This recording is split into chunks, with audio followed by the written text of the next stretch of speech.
ini orang keuangan isinya nih iblis atau setan. Jangan diambil lagi minyak di Meranti itu, nggak apa-apa, kami juga masih bisa makan daripada uang kami dihisap sama pusat. Saya mau gugat Pak Jokowi. Dari Meranti itu Pak, daerah termiskin se-Indonesia, penghasil minyak termiskin, ekstrim lagi. Ya pertanyaan saya, bagaimana kami mau tidak miskin, uang kami tidak dikasihkan. Kami tidak perlu bantuan dari provinsi, dari pusat. Serahkan aja duit minyak kami, ya, udah selesai itu lah. Kalau itu tidak diserahkan, ini kan bagian Pak, ikut aturan pembagian. Kalau daerah miskin ada minyak, Bapak Ibu ambil, uangnya entah dibawa kemana, pemerataan kemana. Seharusnya kami ini yang menjadi prioritas, karena Pak Jokowi 2024 wajib 0%. Bagaimana kami mau membangun rumahnya, bagaimana kami mau mengangkat kemiskinan orang, nelayannya, petaninya, buruhnya. Bapak mau tahu, akibat pandemi COVID, warga Meranti nggak bisa pergi ke Malaysia. 41.000 penganggurannya, itu PMK. Makanya maksud saya, kalau Bapak tak mau ngurus kami nih, pusat tidak mau mengurus Meranti, kasihkan kami ke negeri sebelah. Kan saya ngomong. Atau Bapak tak paham juga omongan saya? Izin Pak Bupati. Atau begini Bu, bentar Bu, apa perlu Meranti ngangkat senjata? Kan tak mungkin kan? Saya enak mandang Bapak di sini, aku tinggalkan ini ruangan.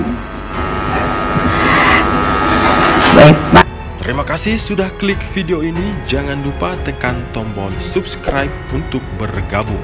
Dalam hitungan saya persilahkan kalian untuk tekan tombol subscribe. 10, 3, 2, 1. Saya ucapkan selamat bergabung dalam channel ini. Saya tadi sedikit memprotes pidato Pak Gubernur bahwa ada penurunan DBH di Provinsi Riau. Mungkin secara umum ada ya, tapi di tempat saya itu DBH-nya bukan malah menurun, minyak kami itu malah bertambah banyak, bahkan hampir 8.000 barel per day. Ini untuk Pak Dirjen ketahui, saya sudah melakukan berulang kali, sampai ke 3 kali menyurati Ibu Menteri untuk audensi, tapi alasannya Kementerian Keuangan mintanya online. Kalau dituntut untuk pendapatannya bertambah, untuk kami sudah bertambah cukup besar. Kami ngadu ke Kementerian Dalam Negeri, kok bisa offline. Terima kasih Pak Menteri Dalam Negeri, ini Pak Tony, karena menerima kami. Tapi untuk di keuangan susahnya gak ketolongan. Saya tahun 2022 dapat dapat dana bagi hasil 114 miliar. Waktu itu hitungannya $60 per barel.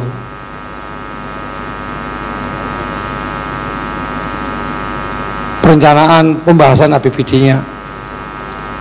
Nah, di tahun 2023 pembahasan APBD, kami dapat mengikuti nota pidato Pak Presiden 16 Agustus.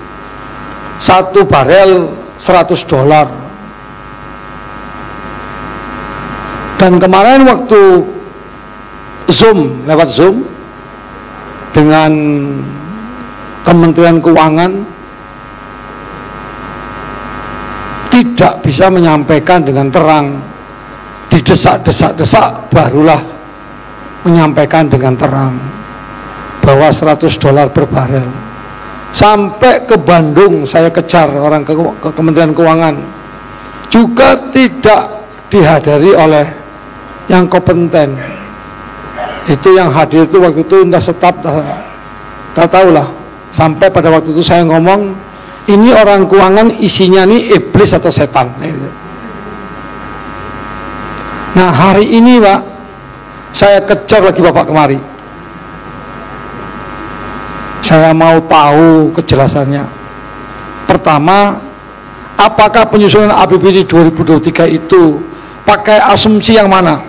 $60 atau $80 yang Bapak sampaikan, atau $100 yang pidato Pak Jokowi yang benar?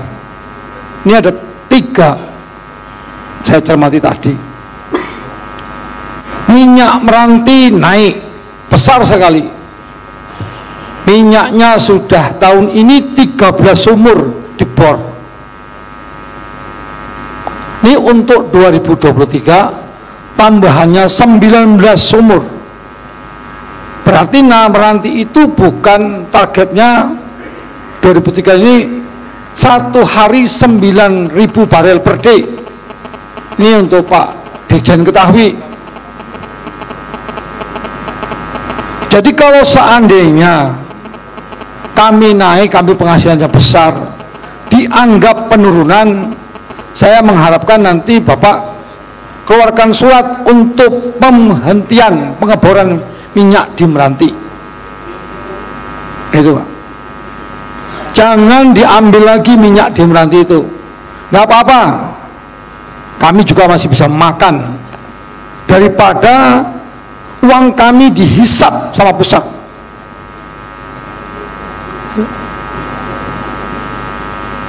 Pak apa tuh ya? Namanya saya lupa saya.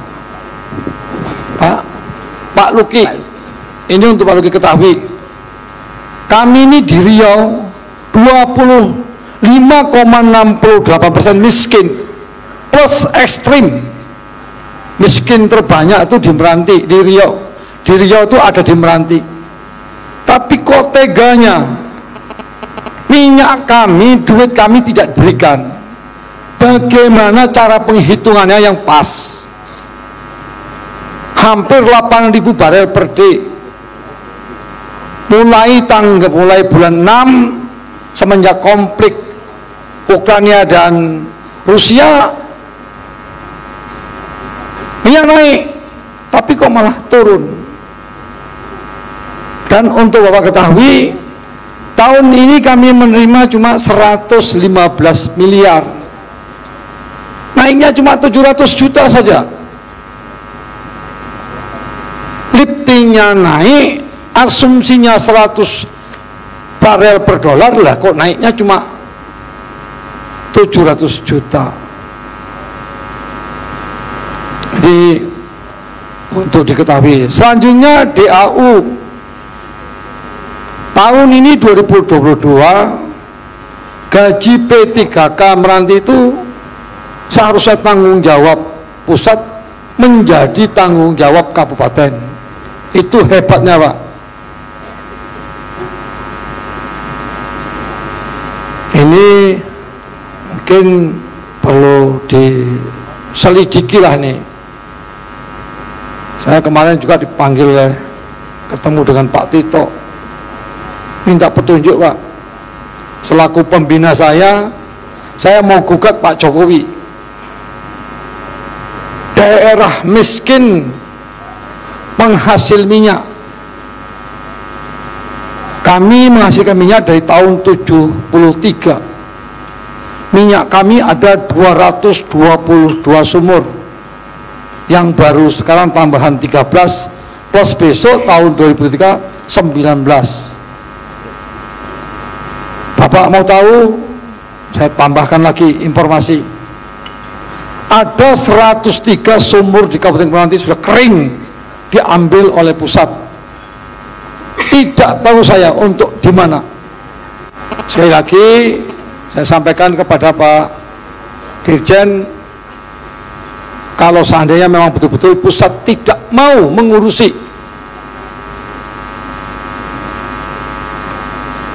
kami Kabupaten Meranti, ya udah dilepaskan saja.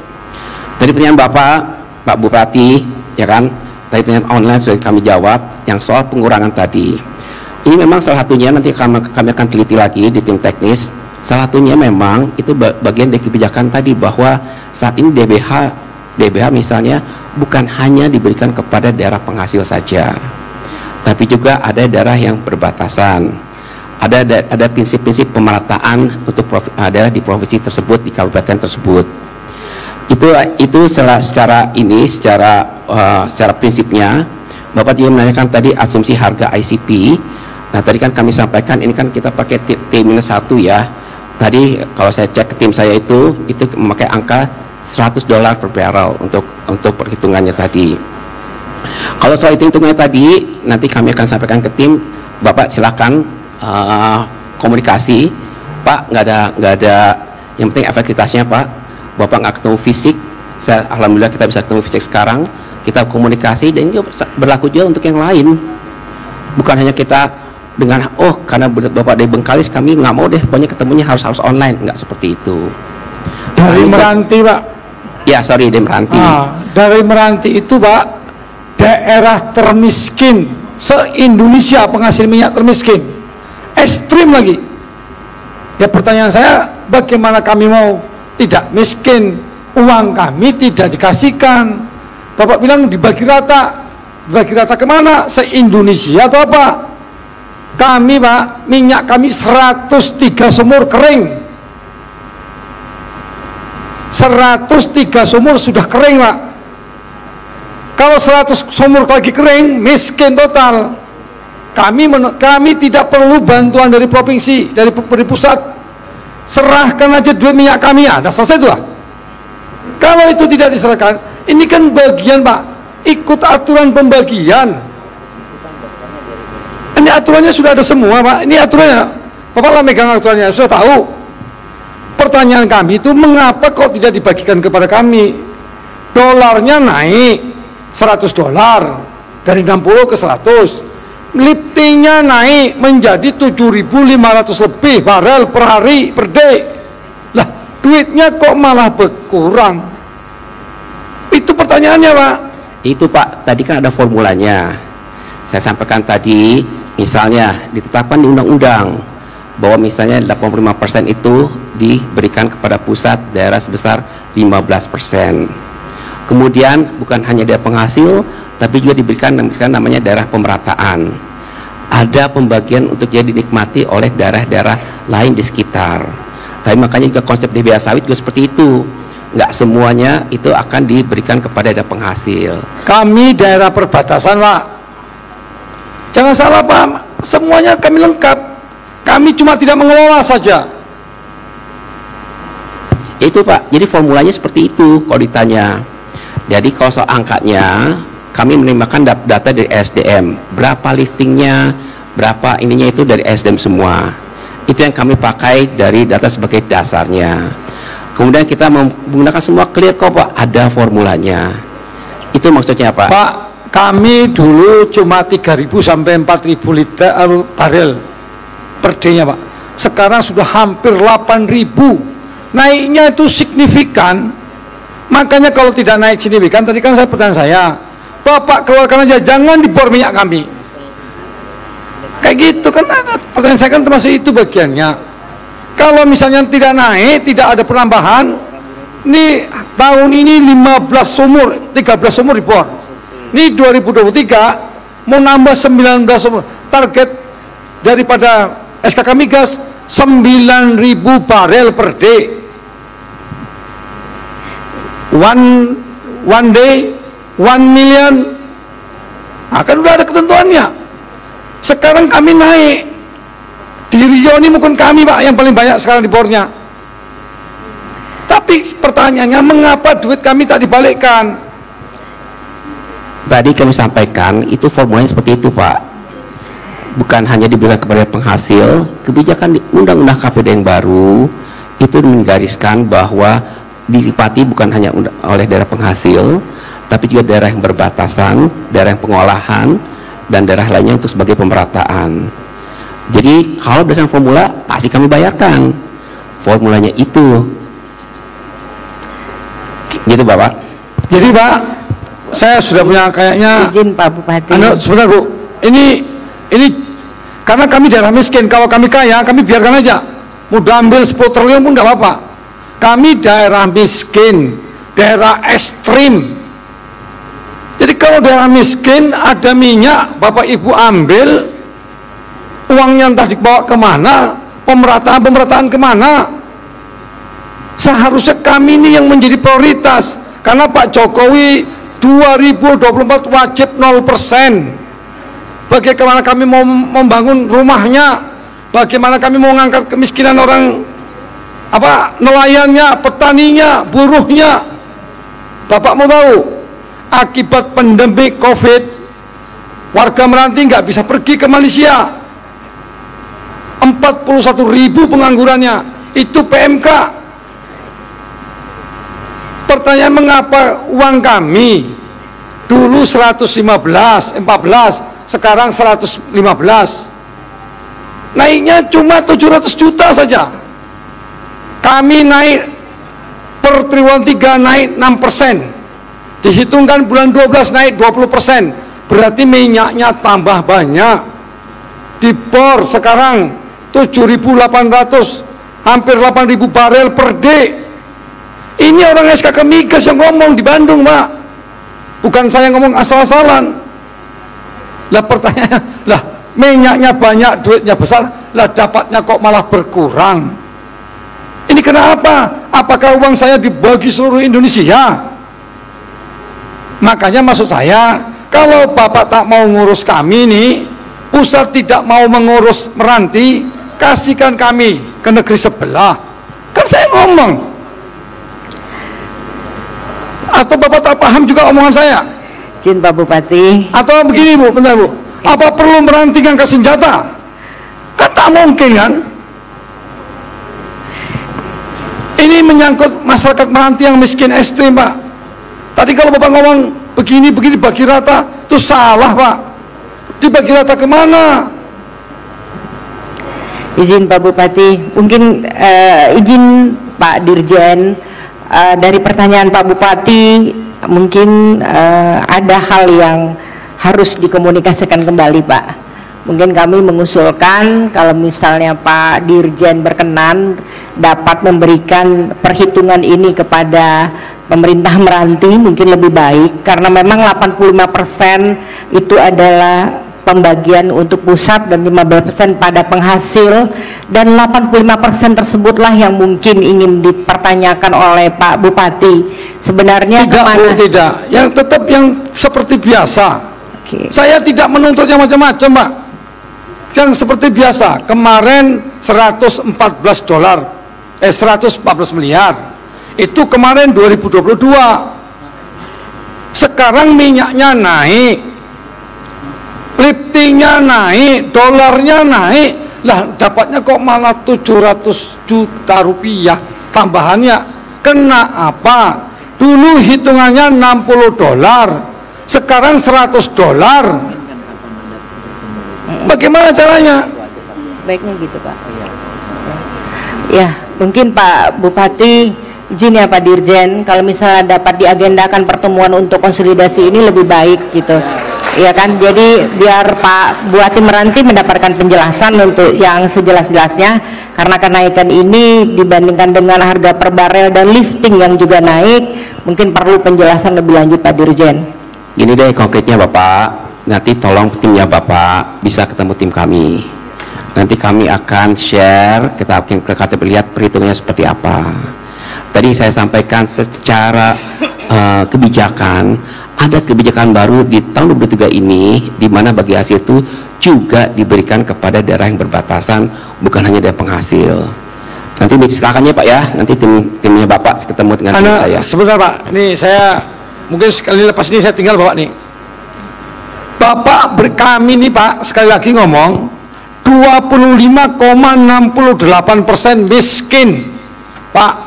BPS 2021 di Riau paling miskin itu nomor 11 Rohil 11%. Saya 25,68% miskin. Saya penghasil minyak, liftingnya naik per satu harinya hampir 8.000 barel per day. Rupiah dolarnya naik, hitungannya 160 ke 100 itu ada 40 dolar. Masa kami terima cuma 700 juta?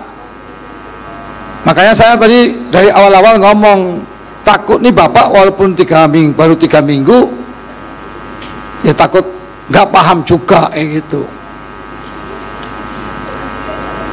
Saya terus terang Pak, saya sudah lapor kepada pembina saya Pak Tito. Kalau tidak bisa juga nanti kita ketemu di mahkamah Pak. Itu Pak. Ya kita tunggulah, ada tidak nanti gugatan saya ke mahkamah, kita lihat. Saya lagi nunggu Pak Tito, karena Pak Tito adalah pembina saya selaku Menteri Dalam Negeri, pembina untuk kepala daerah. Terima kasih. Izin Pak, saya enak mandeng Bapak di sini, aku tinggalkan ini ruangan. Baik Pak Bupati, terima kasih. Mungkin bisa stay sebentar lagi, kita akan selesai Pak Bupati.